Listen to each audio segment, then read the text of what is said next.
Derecho individual del trabajo en el Perú. Víctor Ferro Delgado. Introducción. El surgimiento del derecho del trabajo. Con la revolución industrial iniciada en Inglaterra a mediados del siglo XVIII, las relaciones de trabajo evolucionaron de la esclavitud de la Edad Antigua o de la servidumbre de la Edad Media y el trabajo agrícola tradicional en la gleba a un fenómeno nuevo que daba paso al maquinismo y la producción de bienes a gran escala en centros de trabajo. Estos concentraban a importantes cantidades de trabajadores bajo la dirección del empresario, que decidía con base exclusiva a su propia voluntad las condiciones en que se llevaba a cabo el proceso productivo. Se asiste, pues, al tránsito del campesino o del artesano al del obrero en las fábricas.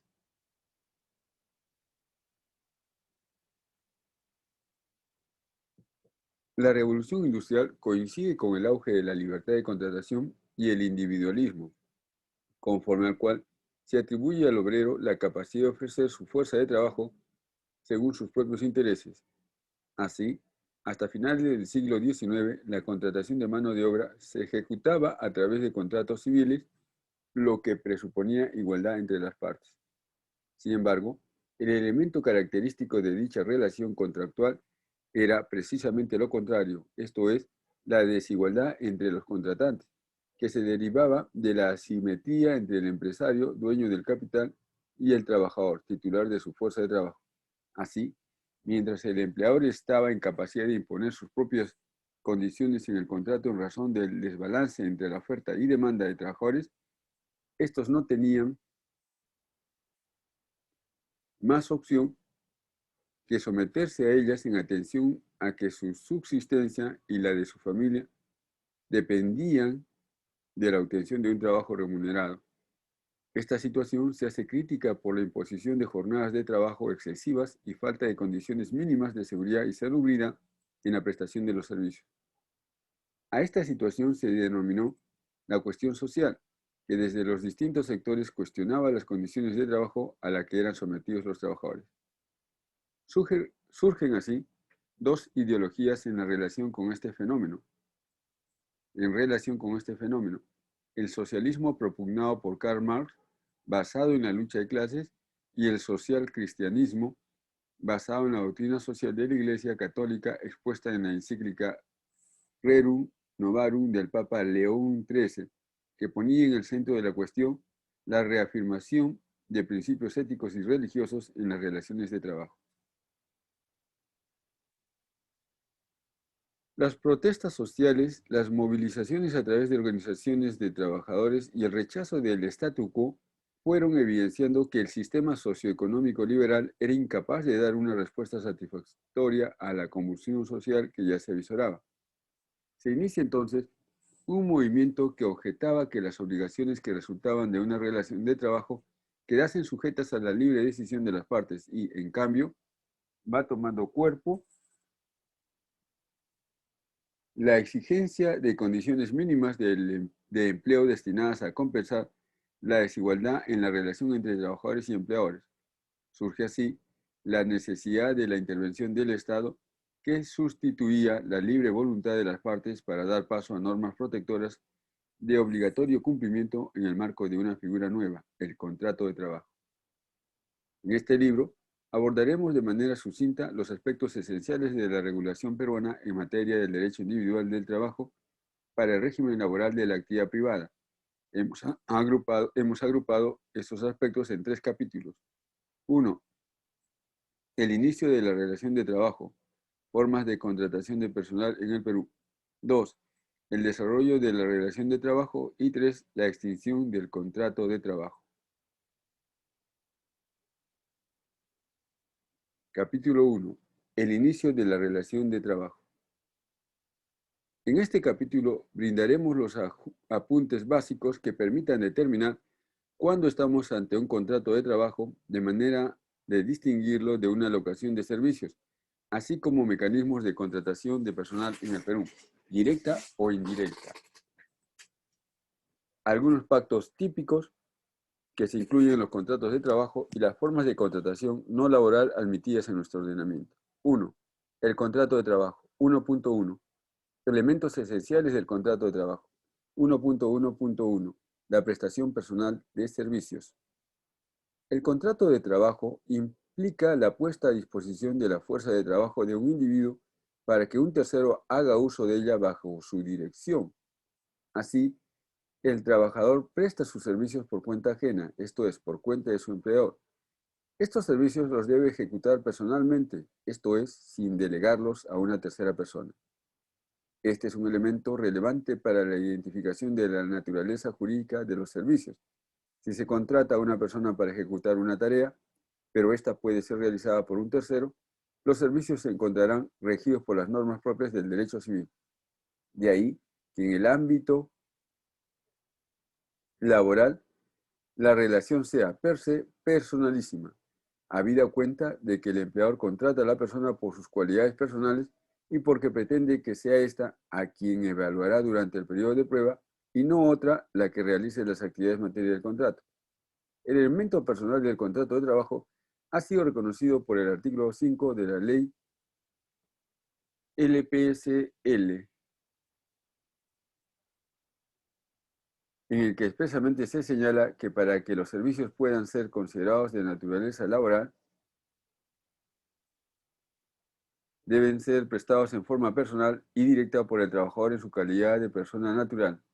La única excepción a esta regla está referida a aquellos casos en los que, por la naturaleza de las labores, sea usual el apoyo de familiares directos del trabajador.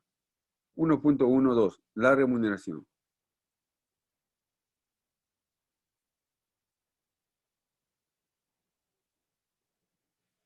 El trabajador recibe una retribución económica por la prestación de sus servicios. A esta contraprestación se le denomina remuneración, la cual puede otorgarse en dinero o en especie. El artículo 6 de la LPCL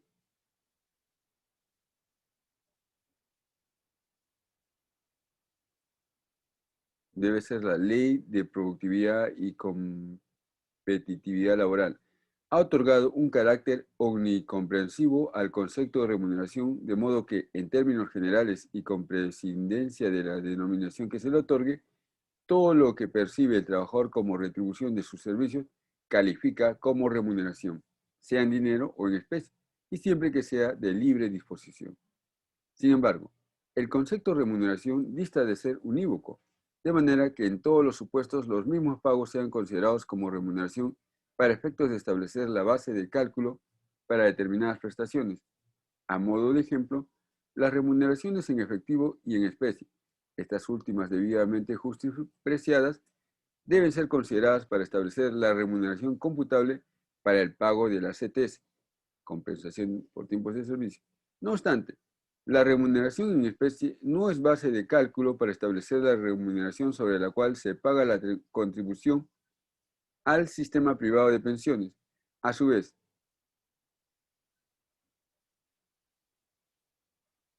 es importante precisar que existirán supuestos en los que el bien entregado al trabajador no necesariamente implica plena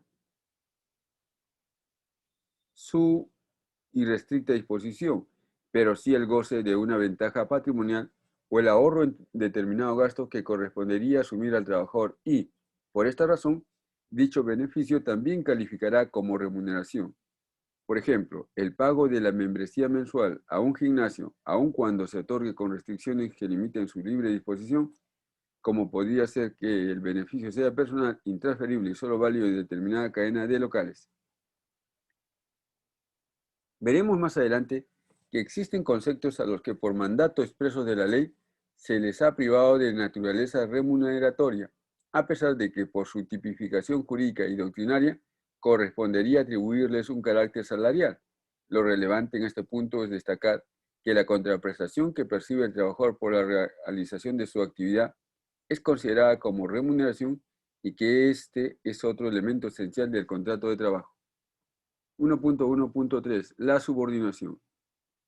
La subordinación es el elemento diferenciador entre un contrato de trabajo y cualquier otra forma de contratación, en particular la locación de servicios, regida por el derecho civil. Ojeda Vilés, 2007, da cuenta de las diversas teorías que se han postulado para tipificar al vínculo laboral, desde la ajenidad de los frutos del trabajo hasta la dependencia económica, pero ninguna de estas proporciona los elementos necesarios para diferenciar la contratación civil de la contratación laboral. Ojeda, por tanto, concluye que es la subordinación el elemento que realmente distingue al contrato de trabajo del arrendamiento o locación de servicios, toda vez que a través de este elemento se efectúa un control detallado sobre la prestación de servicios que ejecuta el trabajador y que incluso se extiende hasta su propio comportamiento. La subordinación es entendida como la sujeción jurídica del trabajador al ejercicio de determinadas facultades por parte del empleador. Es precisamente por el estado de sujeción en el que se encuentra el trabajador que el derecho del trabajo ha construido un andamiaje protector y pluridimensional en favor de la parte débil de la relación laboral. Así, el ordenamiento reconoce derechos indisponibles y por ende de imperativo cumplimiento, sean estos de origen heterónomo, normas legales, o de origen autónomo, conforme opera con las estipulaciones previstas en un convenio colectivo. Además, otorga rango constitucional al ejercicio de derechos individuales y colectivos, sindicalización, negociación colectiva y huelga, a la vez que organiza e implementa un aparato público de fiscalización del adecuado cumplimiento de los derechos laborales a través de las actuaciones de inspección. De esta forma, subordinación y poder de dirección constituyen el anverso y reverso de una misma moneda, sobre cuya base, dentro de ciertos límites, el empleador goza de la potestad de dirigir, controlar y fiscalizar las labores que realizan los trabajadores e incluso sancionar las inconductas en las que incurran. Artículo nuevo de la ley LPSL, Ley de Productividad y Competitividad Laboral. Estas facultades, notoriamente, no pueden ser ejercidas en el marco de relaciones de naturaleza civil, donde ambas partes se relacionan en un plano de igualdad. 1.2. La vigencia del principio de primacía de la realidad o la presunción de laborabilidad en el Perú.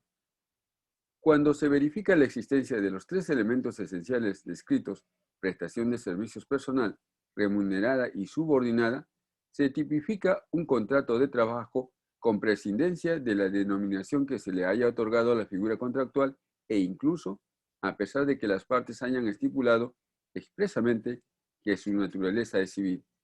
De esta manera, se aplica un concepto básico y transversal a toda la legislación laboral, el principio de la primacía de la realidad, el que, como su nombre indica, alude a prevalencia de los hechos sobre las formas y documentos que se hayan celebrado. Nuestro ordenamiento recoge este principio, el cual, aplicado a la configuración de un contrato de trabajo, establece que, presentes los referidos elementos esenciales, se presumirá no solo la existencia de un contrato de trabajo, sino uno de naturaleza indeterminada, según el artículo 4 de la ley LPSL. Bajo los alcances de esta disposición, la carga de la prueba corría por parte de quien alegaba haber tenido la calidad de trabajador, quien debía acreditar que en su prestación de servicios se verificaba la existencia de los tres elementos esenciales del contrato de trabajo y, en particular, la subordinación jurídica a quien señalase como su empleador.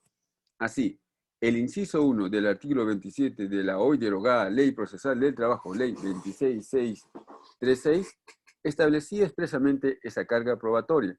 De esta manera, en el ámbito procesal, era el demandante quien tenía que demostrar su condición de trabajador y aportar todo el material probatorio necesario para acreditar no solo la prestación personal de servicios y la retribución percibida por estos, sino elementos de prueba, o por lo menos indicios suficientes de que sus actividades se ejecutaban bajo la subordinación de quien era señalado como empleador. Con base en ese esquema, la norma sustantiva, artículo 4 de la LPSL, y la norma procesal, inciso 1, artículo 27, ley 26636, guardaban plena coincidencia, toda vez que era necesario demostrar en juicio la prestación personal de servicios, la remuneración y la subordinación para que se considere acreditada la existencia de un contrato de trabajo. La promulgación de la nueva Ley Procesal del Trabajo supuso un cambio en las reglas procesales al instaurarse la denominada presunción de laborabilidad. o laboralidad. Conforme a esta, el demandante solo requiere demostrar en juicio la prestación personal de servicios a favor de quien aquel señala como su empleador para que se presuma la existencia de un contrato de trabajo a plazo indeterminado, salvo prueba en contrario.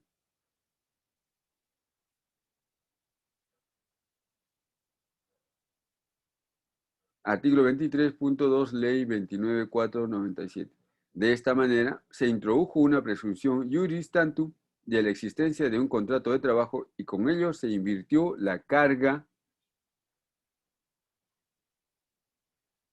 de la prueba hacia aquel que es señalado como empleador. Sobre la base de esta nueva regla procesal, se ha producido una modificación tácita de la presunción establecida en la norma sustantiva. En efecto, mientras por un lado en la norma sustantiva se exige la verificación de los tres elementos esenciales, prestación personal, remuneración y subordinación, por otro, la norma procesal solo exige uno de estos, la prestación personal de servicios, para que se considere en principio acreditada la existencia de un contrato de trabajo.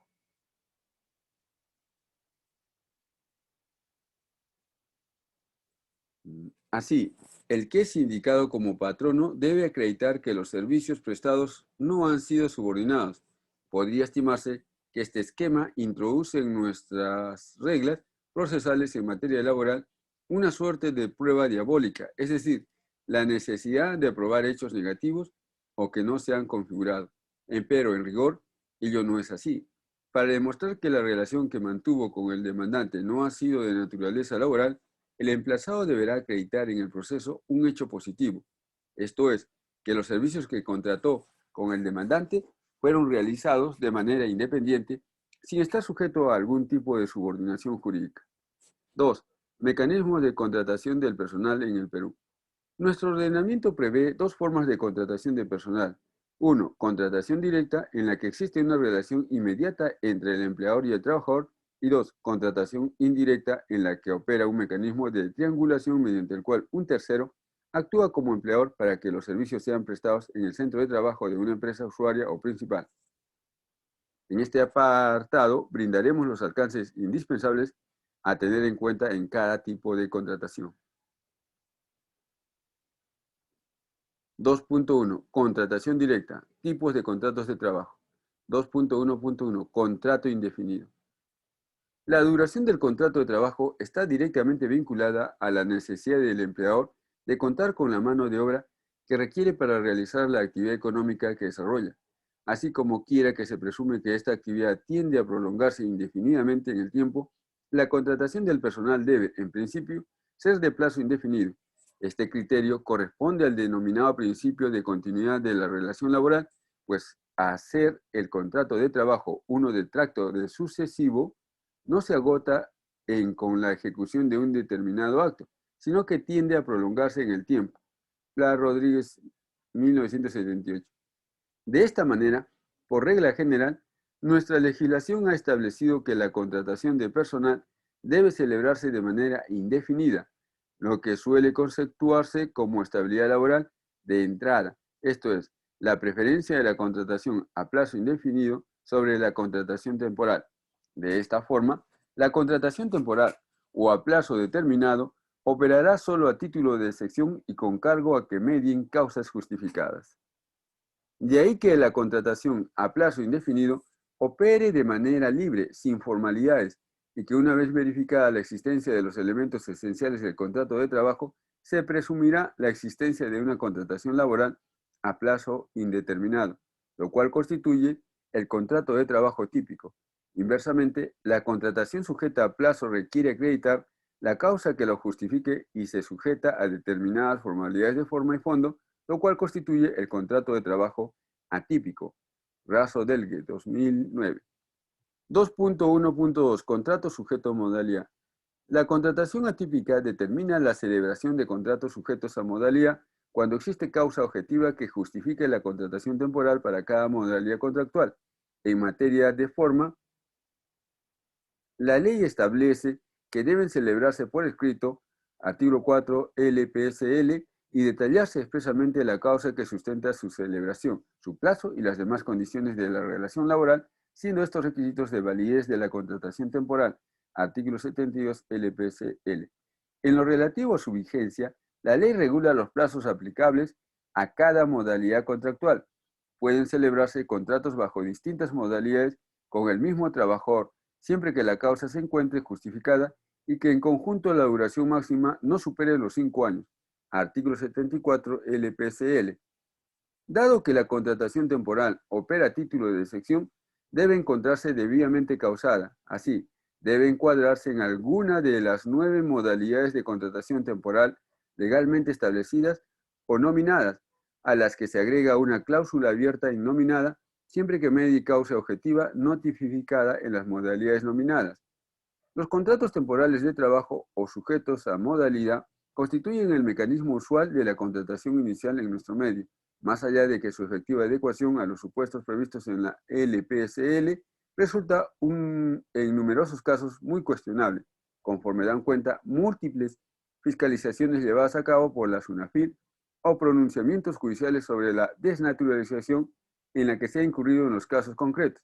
No obstante, el sector empresarial sigue recurriendo a su uso masivo, lo que tendría su origen en el particular esquema de estabilidad laboral que opera en el país, conforme al cual la desvinculación individual o el cese colectivo enfrentan serias dificultades, según analizaremos en el capítulo 3, de ahí que, en los hechos, los empleadores vienen utilizando los contratos temporales como una válvula de escape a dicha situación. Los contratos sujetos a modalidad han sido calificados en la LPCL como 1. Contratos de naturaleza temporal. 2. Contratos de naturaleza accidental. Y 3. Contratos de obra o servicio. 2.1.2.1. Contratación de naturaleza temporal. Por inicio o lanzamiento de nueva actividad. Se admite la contratación temporal cuando se produce el inicio o lanzamiento de una nueva actividad. Así, por inicio de actividad se entiende al comienzo mismo de las actividades operativas de la empresa, la apertura de nuevos establecimientos, el ingreso a nuevos mercados e incluso el incremento de las actividades ya existentes en la empresa. La duración máxima de este tipo de contrato de trabajo es de 3 años. Artículo 57 LPCL. Respecto a la duración de este contrato, debe acotarse que frecuentemente se confunde la interpretación del inicio del plazo de duración del contrato.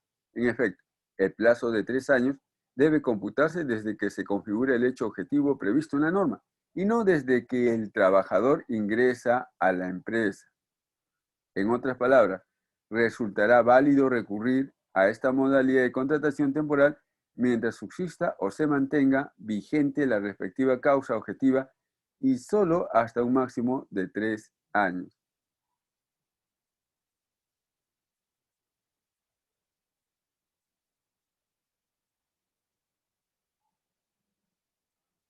Así, por ejemplo, si el 1 de enero de 2014 una empresa abrió un nuevo establecimiento, podría contratar personal bajo la modalidad de inicio de actividades hasta el 31 de diciembre de 2016 como máximo.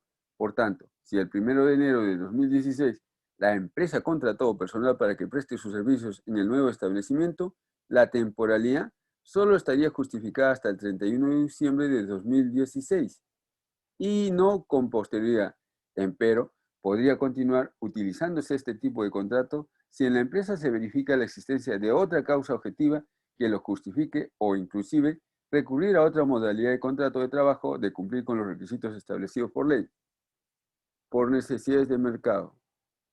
Pueden celebrarse contratos sujetos a la modalidad de necesidades del mercado cuando sea necesario atender variaciones sustanciales de la demanda en el mercado, aun cuando se trate de las actividades ordinarias de la empresa, pero que no pueden ser atendidas por su personal permanente. Artículo 58 LPCL. Nuestra legislación exige que dicho incremento sea temporal e imprevisible del ciclo normal de la producción de la empresa, con excepción de los incrementos cíclicos o estacionarios. Se permite la utilización de este contrato hasta por un plazo máximo de 5 años. El TC ha reiterado que en este tipo de contratos debe verificarse el elemento de imprevisibilidad, vale decir, que el incremento de las actividades no era posible de prever debido a una situación del mercado completamente ajena a una común proyección empresarial del empleador. La principal diferencia entre el incremento de actividades que puede sustentar un contrato por inicio o incremento de actividad y el que justifica el contrato por necesidades del mercado radica en que, en el primero, el incremento responde a una decisión o proyección interna de la empresa. En cambio, en el segundo, estamos ante un incremento que no depende de la empresa, sino de una situación externa y coyuntural de carácter imprevisible. Ahora bien, es difícil sustentar con un mínimo de rigor que un incremento temporal, coyuntural e imprevisible de las necesidades de producción puedan justificar una contratación temporal por un plazo de hasta de 5 años. Cabe tener en cuenta que el texto original de la LPCL previó que esta modalidad contractual debía tener un plazo máximo de 6 meses, vale decir, un plazo que resultaba consistente con la imprevisibilidad y la naturaleza coyuntural que sustenta esta modalidad contractual. No obstante, cuando se produjo la modificación del texto original de la LPCL, mediante la Ley 26513, se introdujo la extensión de este plazo a 5 años, con lo cual se afectó su razonabilidad y coherencia, error que se mantiene inalterable hasta el presente.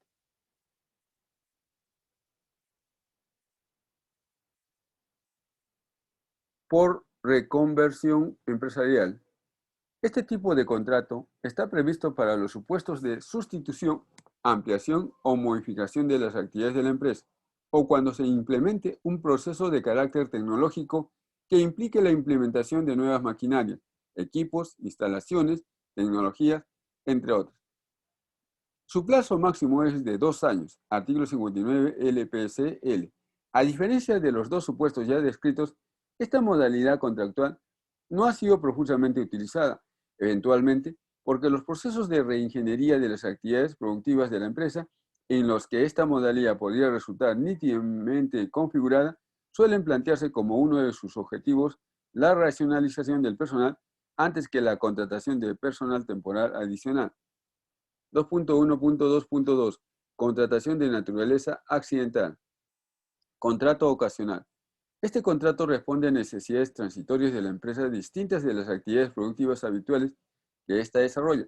Su duración máxima es de 6 meses al año. Artículo 60 LPCL. A modo de ejemplo, una empresa dedicada exclusivamente a la fabricación de calzado escolar recibe un pedido de botas mineras, esto es, de productos que no corresponden a su producción ordinaria y para los cuales resulta necesario que contrate al personal adicional requerido para atender dicho pedido. Contrato de suplencia. Este contrato está destinado al reemplazo temporal de un trabajador incurso en un supuesto de suspensión de su contrato de trabajo. La duración del contrato será la que resulte necesaria según las circunstancias, artículo 61 LPCL. Así, presupone la existencia de un trabajador suplente y un trabajador suplido, de modo tal que la relación de trabajo del suplente se mantenga durante el periodo que se prolongue la suspensión del contrato de trabajo del suplido.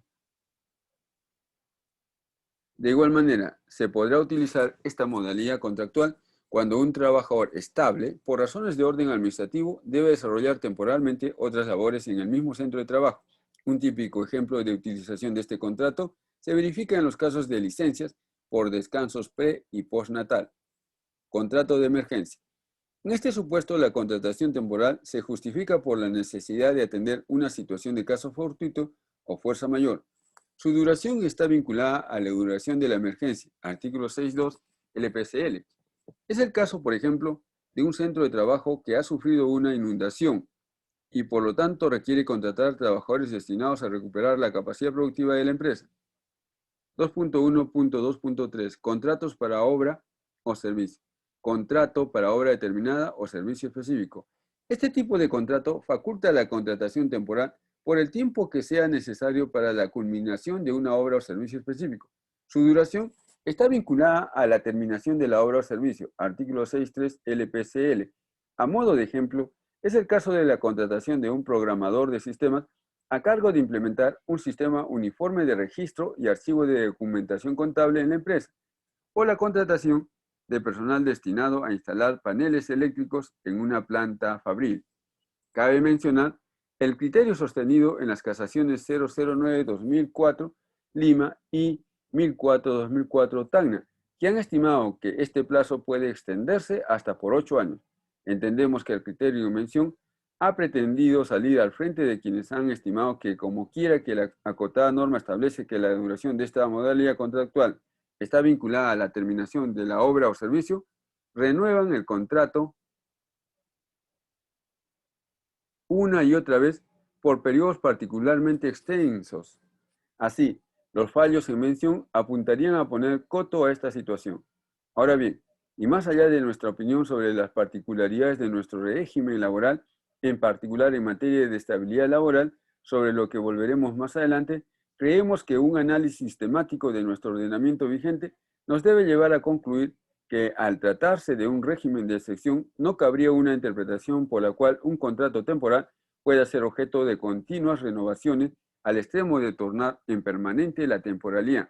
Así, si bien la duración de este contrato se encuentra vinculada a la duración de la obra, estimamos que ésta debe estar sujeta al plazo máximo de contratación modal previsto en el artículo 74 de la LPCL, es decir, 5 años, norma común aplicable al cómputo conjunto de todos los contratos modales. A su vez, suele considerarse que esta modalidad contractual se encuentra adecuadamente tipificada si el contrato especifica el detalle de las actividades o responsabilidades encomendadas. No obstante, que lo que se requiere precisar es que las labores son temporales porque tienen un inicio y un fin, o son materia de un encargo concreto pasible de ser medido, como sucede con los ejemplos que hemos indicado anteriormente. Contrato intermitente. Este contrato está previsto para la contratación de personal destinado a la ejecución de actividades permanentes que son discontinuas por su naturaleza, en estricto. No se trata de un contrato temporal, puesto que la necesidad es permanente. A modo de ejemplo, es el caso del profesor de un curso que solo se dicta en un semestre del año. El trabajador goza de un derecho preferencial para su recontratación, lo cual puede pactarse en el contrato primigenio. Artículo 6.4 LPCL. El empleador debe notificar al trabajador sobre el reinicio de las actividades productivas y el trabajador debe hacer valer su derecho preferencial para la readmisión dentro de los 5 días de notificado. Artículo 7.9 RLPCL.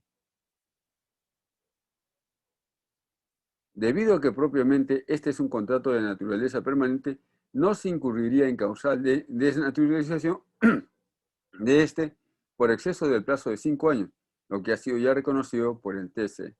Contrato de temporada.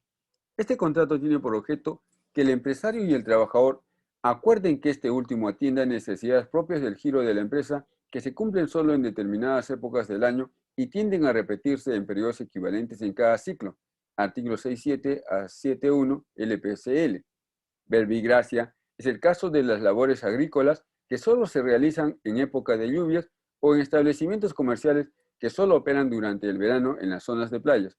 Igualmente, en este supuesto, se genera un derecho de preferencia para la recontratación para las temporadas siguientes, si el trabajador es contratado durante 2 temporadas seguidas o 3 alternadas. 2.1.2.4. De los otros contratos sujetos a modalidad. Nuestra legislación no ha establecido un sistema numerus clausus para los contratos sujetos a modalidad. Por el contrario, el artículo 82 de la LPCL ha previsto que puede utilizarse cualquier otro contrato sujeto a modalidad innominado, siempre que su objeto sea de naturaleza temporal y por una duración adecuada al servicio que deba prestarse. Un ejemplo podría verificarse en la contratación de personal durante el periodo de cierre de una empresa, pues por lo general se siguen realizando diversas actividades administrativas conforme va avanzando el proceso de liquidación definitiva de la empresa. 2.1.2.5. Desnaturalización de los contratos sujetos a modalidad. La ley ha señalado diversos supuestos de desnaturalización de la contratación sujetos a modalidad que, una vez configurados, determinan que el personal contratado a plazo temporal sea considerado a plazo indefinido. Artículo 7.7 LPCL. Así, pues se desnaturalizan los contratos sujetos a modalidad cuando 1. El trabajador continúa laborando luego de la fecha de vencimiento del plazo señalado en su contrato de trabajo o de sus prórrogas, o si estas últimas exceden el plazo máximo establecido para la respectiva modalidad. 2. El trabajador continúa laborando luego de concluida la obra determinada o el servicio específico, o continúa laborando sin que se haya producido la renovación del contrato. 3. El titular del puesto sustituido no se reincorpora luego de vencido el término del plazo legal o convencional y el suplente continúa laborando. 4. Por simulación o fraude a la ley, lo cual se produce cuando no existe causa objetiva que sustente la contratación temporal. Del mismo modo, no podrá contratarse a plazo fijo o utilizarse un contrato sujeto a modalidad respecto de trabajadores que hayan contado con un contrato a plazo indefinido, salvo que haya transcurrido un año desde la terminación de su vínculo a plazo indeterminado. Artículo 7.8 LPSL. 2.1.2.6 Derechos y beneficios. Los trabajadores con contratos sujetos a modalidad gozan de los mismos derechos establecidos por ley, pacto o costumbre aplicables a los trabajadores contratados a plazo indeterminado y en la estabilidad laboral durante el plazo de su contrato una vez superado el periodo de prueba. 2.1.3 Contratación a tiempo parcial. El trabajo a tiempo parcial está referido a toda aquella actividad que debe ejecutarse en una jornada reducida, esto es, menor al máximo legal o a la jornada ordinaria vigente en la empresa, sin perjuicio de que nuestro ordenamiento ha establecido que la jornada debe alcanzar un mínimo de 4 horas diarias en promedio como requisito para gozar de determinados beneficios laborales. Así pues, existirán trabajadores a tiempo parcial que tendrán derechos reducidos o simplemente no gozarán algunos derechos, en cambio, existirán otros que gozarán de todos sus derechos como si se tratara de trabajadores que prestan servicios a jornadas completas. Solamente para los primeros, nuestra legislación ha establecido algunas formalidades. En efecto, el artículo 4 de la ley de la LPSL establece expresamente que también pueden celebrarse por escrito contratos en régimen de tiempo parcial sin limitación alguna. De este artículo se advierte que la contratación a tiempo parcial exige la forma escrita sin que resulte necesario justificar una causa objetiva para esta opción. Una segunda formalidad aplicable consiste en que el respectivo contrato debe ser puesto en conocimiento de la autoridad.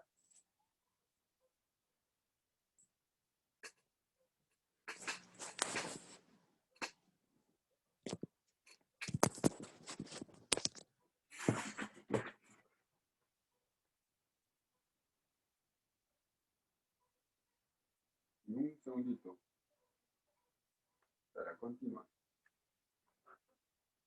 O si no, continuaremos en unos segundos.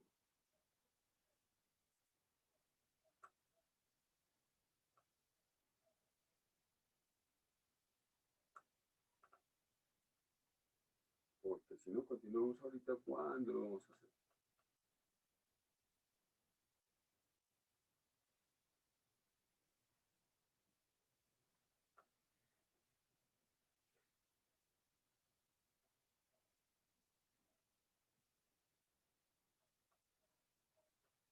Bien.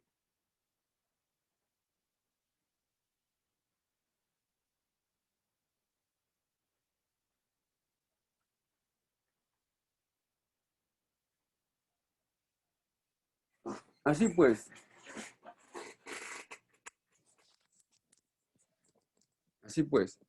existirán trabajadores a tiempo parcial que tendrán derechos reducidos o simplemente no gozarán algunos derechos. En cambio, existirán otros que gozarán de todos sus derechos como si se tratara de trabajadores que presten servicios a jornada completa.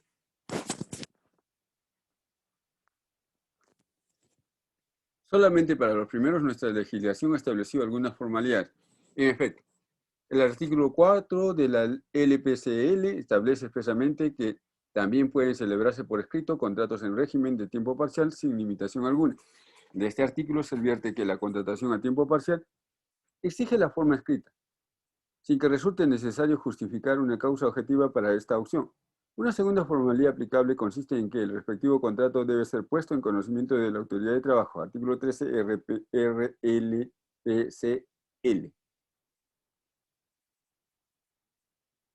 Esta formalidad del registro, como la que concierne a los contratos de teletrabajo, que se verán en el siguiente capítulo, resulta claramente desfasada, luego de que, en aras de la simplificación administrativa, se eliminase la obligación de registrar los contratos sujetos a modalidad ante la Autoridad Administrativa de Trabajo, el DL 1246. No obstante, hasta aquí no puede precisarse a qué tipo de contrato a tiempo parcial se está refiriendo la ley. Para ello debemos remitirnos a lo que prevé el artículo 22 de la LPCL, el cual señala que para el despido de un trabajador que labore 4 o más horas diarias de trabajo para un mismo empleador será necesaria la existencia de una causa justa prevista en la ley y debidamente comprobada. Contrario sensu, si un trabajador labora menos de las horas indicadas, no gozará de protección ante el despido sin causa justificada, es decir, no tendrá derecho a la estabilidad laboral. El artículo 11 de la RLPCL señala, los trabajadores a tiempo parcial tienen derecho a los beneficios laborales siempre que para su percepción no se exija el cumplimiento del requisito mínimo de 4 horas diarias de labor. En tal virtud, aquellos empleadores que contraten personal para que laboren una jornada inferior a 4 horas deberán cumplir con las dos formalidades antes señaladas.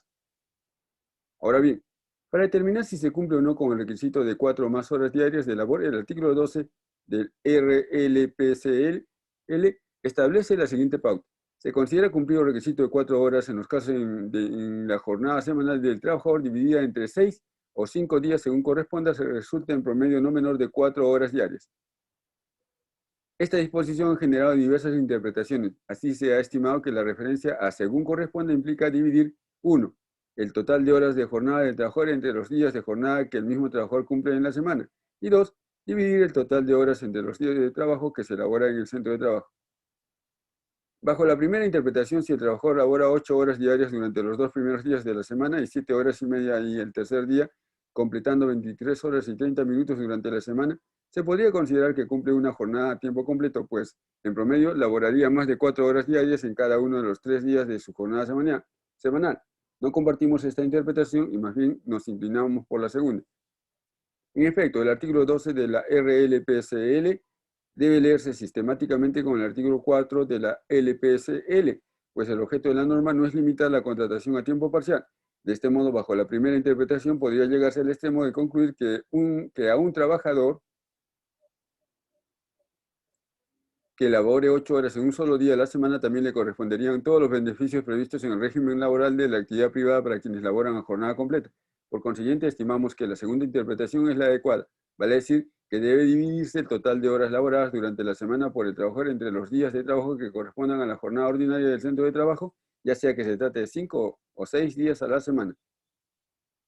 Bajo esta operación aritmética se determinará si el trabajador labora a jornada completa o a tiempo parcial. En este último supuesto le corresponderá un derecho vacacional reducido, 6 días conforme al convenio OI 52 ratificado por el Perú, descanso semanal, de manera que cuente con un mínimo de 24 horas de descanso a la semana, descanso remunerado en los feriados no laborables, gratificaciones de julio y diciembre, asignación familiar, seguro de vida de ley, seguridad y salud en el trabajo, contribuciones, retenciones y derechos derivados de la seguridad social en materia de salud y pensiones, libertad sindical y pago proporcional de la remuneración mínima vital y de la participación en las utilidades en función a las horas trabajadas. Dicho en otros términos, le corresponderán todos los beneficios que prevé el régimen laboral de la actividad privada, algunos de ellos reconocidos de manera proporcional, incluido el acceso a mecanismos procesales, administrativos y judiciales de defensa. Sin embargo, no le asistirá el derecho a aquellos beneficios para los cuales es requisito cumplir con una jornada mínima de 4 horas diarias, esto es, estabilidad laboral y compensación por tiempo de servicio. La jornada a tiempo parcial permite una dosis de flexibilidad en el manejo de las relaciones laborales y permite atender necesidades específicas tanto de las empresas como de los trabajadores. Así, centros de trabajo que solo operan determinados días de la semana o solo durante unas pocas horas del día, por ejemplo, restaurantes campestres, aerolíneas con pocas frecuencias semanales y que solo requieren agentes de aeropuerto por unas cuantas horas durante ciertos días, o trabajadores con ocupaciones adicionales a las labores, estudios, necesidades familiares, etc., encuentran en la prestación de servicios a tiempo parcial una forma de conciliar situaciones particulares. 2.1.4. Teletrabajo. El teletrabajo se encuentra regulado en nuestro país por la Ley 30036 y su reglamento, aprobado por el Decreto Supremo 017-2015-TR, que lo definen como una forma de prestación de servicios en la que mediante el uso de las tecnologías de la información y las telecomunicaciones, TIC, TIC, no se requiere la presencia física del trabajador en el centro de trabajo. Así, el empleador efectúa la supervisión y la fiscalización de las actividades del teletrabajador a través de las TIC, TIC. Uno de los principios esenciales del teletrabajo es su carácter voluntario y irreversible. En efecto, el teletrabajo está condicionado al acuerdo de partes, por lo que ninguna parte puede imponerlo a la otra, sin perjuicio que esta modalidad no puede ser utilizada con el objeto de disminuir o afectar los derechos y beneficios del trabajador. El teletrabajo puede convenirse a plazo determinado o indeterminado.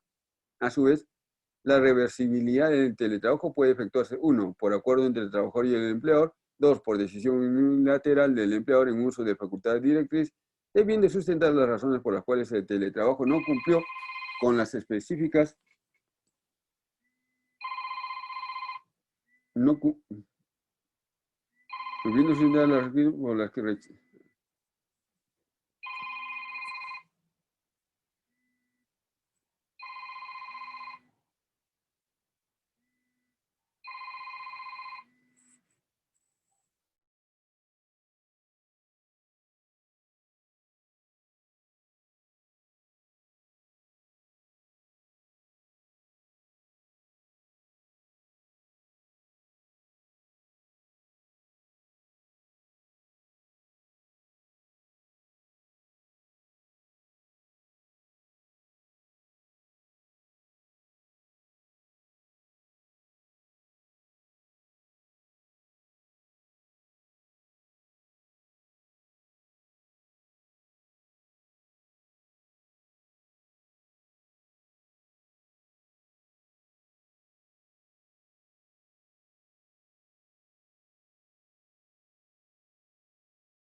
Bien, continuamos.